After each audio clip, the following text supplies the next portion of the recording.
Ayah. Kalau ikut kaki aku tak nak datang kat sini. Okay. Aku nak bagi kau.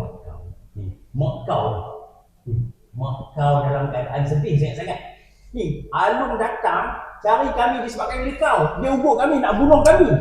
Hutang Alung tu nanti aku settle lah, aku keluar. Nanti kau keluar aku dari dalam ni, aku boleh settle hutang Alung tu. Kau keluar aku dari sini, cari lawyer. Aku takkan maafkan kau sampai bila-bila. Aku, mulai hari ini aku takkan anggap kau macam anak aku sendiri. Aku takkan maafkan kau. Ayah! Ayah! Ayah! Ni lah je. Dan.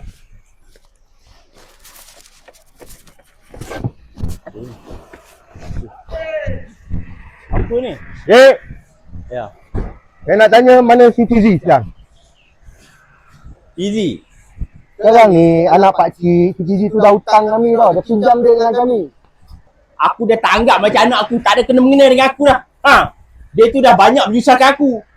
Ni, kalau korang nak cari dia, korang pergi kat penjara tu, korang pergi gegar penjara tu. Jangan tanya aku. Aku dah semua ni. Macam-macam masalah aku ada sekarang ni. Jangan nak berdalih dengan kami. Kita orang tak nak dengar apa benda pun. Kita sekarang nak duit. Nak duit! Kalau korang nak duit, korang pergi minta kat dia, bukan kat aku. Aduh. Aduh. Blah, blah, blah, blah!